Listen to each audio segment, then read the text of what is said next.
शी, ती, तिने, तिला हे तृतीय पुरुषी एकवचनी वैयक्तिक सर्वनाम आहे.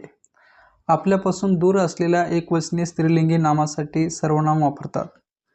तर आपण याचं उदाहरण पाहूयात. सी इज माय मदर, ती माझी आई आहे. इटचा अर्थ ते, ती, ते, त्याचे, तिचे, त्याचे हे तृतीय पुरुष एकवचनी वैयक्तिक नपुंसकलिंगी सर्वनाम आहे. हे सर्वनाम एकवचनी पक्षी, प्राणी, लहान मूल, वस्तूला वापरतात. तर याचं उदाहरण पाहूयात. इट इज अ डॉग, तो कुत्रा आहे.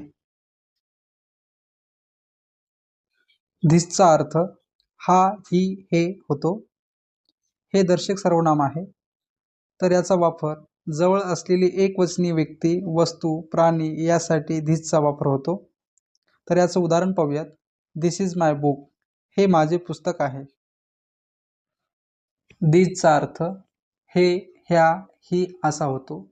तर जवळ असलेल्या अनेकवचनी व्यक्ती, वस्तू दाखवण्याचं काम करते. दिस हे दर्शक सर्वनाम आहे. दिसचे अनेकवचन म्हणून दिसचा वापर होतो. तर आपण याचं उदाहरण पाहूयात. दीज आर माय बुक्स, ही माझी पुस्तके आहेत. दोजचा अर्थ ते, त्या, ती असा होतो. तर दूर असलेल्या अनेक व्यक्ती, प्राणी किंवा वस्तू दर्शवण्याचे काम दोज हे दर्शक सर्वनाम करते. तर दॅटचे अनेकवचन म्हणून दोजचा वापर होतो. तर याचं उदाहरण पाहूयात. दोज आर माय बुक्स, ती माझी पुस्तके आहेत. दॅटचा अर्थ तो, ती, ते असा होतो. हे सुद्धा संबंध दर्शक सर्वनाम आहे.